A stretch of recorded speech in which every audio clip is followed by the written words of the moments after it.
Mở đầu trailer tập 32 là hình ảnh cuộc chiến đẫm máu giữa các thành viên của Sử Lai Khắc giám sát đoàn và đội quân hùng hậu của Tào Hồn Sư. Lúc này đây, ngọn lửa tàu hỏa phượng hoàng của Mã Tiểu Đào đã điên cuồng thiêu đốt khắp nơi. Mỗi một phút thời gian trôi qua, lại có mấy tên Tào Hồn Sư bị thiêu đốt mà ngã xuống. Cách đó không xa, đối thực hành đang mạnh mẽ xé đôi tên đối thủ Hồn Vương, khiến máu tươi văng ra khắp nơi. Không dừng lại ở đó, bạch hổ Lưu Tinh Vũ cũng liền xuất hiện, đánh thẳng vào ba tên đang bao vây Công Dương Mặc ở bên cạnh. Ở gần phía trung tâm của huyệt động, Trần Tử Phong, Tây Tây, Siêu Hạo Hiên và Lăng Lạc Thần cũng không hề rảnh rỗi. Từng đòn công kích bọn họ phát động ra đều khiến những kẻ xấu số kia phải trả giá đắt. Chính tại thời khắc này, đám người bối bối cũng xông tới phía ngoài rìa giúp các sư huynh sư tỷ của mình giải quyết đám gia hỏa kia.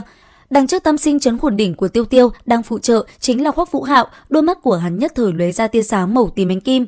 Kỹ năng tinh thần kết hợp giữa Tử Cực Ma Đồng và linh hồn trùng kích nháy mắt xuất hiện, chỉ thấy tên cướp là mục tiêu của Hoắc Vũ Hạo lập tức ngã xuống. Đúng lúc này, một tiếng thét ma mị từ nơi sâu nhất của hang động vang lên. Những ai đối nghịch với Sử Giả Tử Thần đều phải trở thành thi nô của ta. Giọng nói này vừa vang lên, tất cả đám Tào Hồn Sư còn sống sót không những không hưng phấn mà còn nhanh chóng run rẩy lui về sau. Cùng với đó, tất cả các thi thể nằm rải rác dưới mặt đất bắt đầu phình lên với tốc độ khủng khiếp. Nương theo đó, hàng loạt tiếng nổ vang lên trong động khiến huyết nhục văng khắp nơi. 7 thành viên đội dự bị còn chưa tiến sâu vào. Hơn nữa, bọn họ cũng được tinh thần tham chắc cộng hưởng trợ giúp nên phản ứng nhạy hơn. Tất cả lập tức chạy về phía không có thi thể, cho nên không bị ảnh hưởng gì. Nhưng 7 người nội viện đang kịch chiến bên trong thì không may mắn như vậy, nơi bọn họ đứng chính xác là trung tâm của vụ nổ. May mà Hoắc Vũ Hạo lên tiếng nhắc nhở nên mọi người kịp thời phóng ra từng phòng ngự. Tuy nhiên, vụ nổ đó quá mạnh, khung xương và huyết nhục từ những thi thể kia đã trở thành những vũ khí sắc bén, uy lực của nó đã hoàn toàn vượt khỏi dự đoán của bọn họ. Cũng bởi vì thế, bọn họ mới gặp phải đả kích lớn như thế này. Mã Tiểu Đào, đối thực hành đều bị lực chấn bay ra xa, cả hai không ngừng thổ huyết, hiển nhiên đã bị thương nghiêm trọng. Lăng Lạc Thần có Hàn Băng bảo hộ nhưng cũng không khá hơn hai người là bao. Lúc này đây, rõ ràng nàng cũng bị trọng thương. Tây Tây thì đỡ hơn một chút, nàng có lôi địa bảo hộ cơ thể, tốc độ lại nhanh nên chỉ bị thương ở lưng, nhưng cả lưng nàng lại đầy máu, ngã xuống đất, cố nén đau đớn.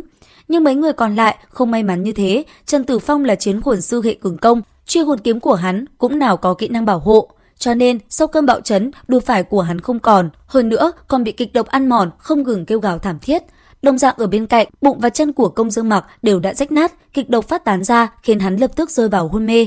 Bi thảm nhất chính là Diêu Hạo Hiên, hắn đang trong trạng thái chiến đấu nên cơ thể to lớn, đồng thời cũng là người chịu công kích nhiều nhất.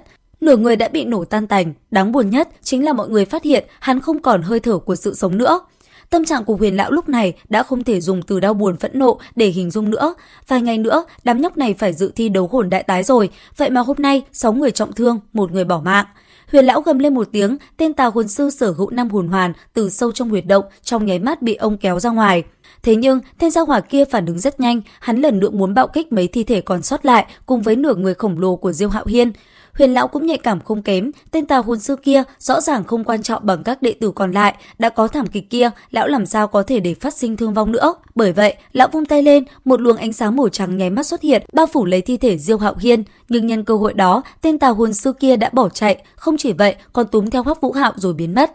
Rất nhanh, một mùi hôi thối nồng nặc từ những bộ xương khô và thi thể người mất khiến cả người Hoắc Vũ Hạo vô cùng khó chịu. Mặc dù rất khiếp sợ, nhưng Hoắc Vũ Hạo cố trấn an tinh thần, hắn lên tiếng hỏi trong tinh thần hải: "Thiên Mộng ca, Băng Đế, các người đâu rồi?"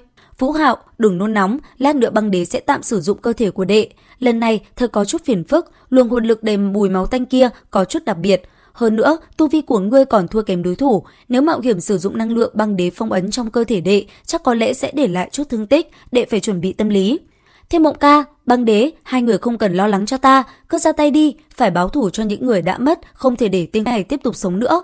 Đúng lúc này, đột nhiên vang lên một giọng nói vô cùng già nua: "Đại trung tử, Tiểu Hà tử, các ngươi không chắc thì để cho lão phu, đây là khí tức thuộc về tử vong, ta rất quen thuộc với nó." Bên trong thế giới tinh thần của Hoắc Vũ Hạo cũng theo đó mà biến thành màu xám, bất kể là Thiên Mộng Băng Tằm hay Băng Đế đều cảm nhận được một luồng áp lực khiến bản thân vô cùng sợ hãi, đó là sự chênh lệch của linh hồn. Đến đây thì cũng hết tập 32 Tuyệt Thế Đường Môn. Bây giờ thì xin chào và hẹn gặp lại.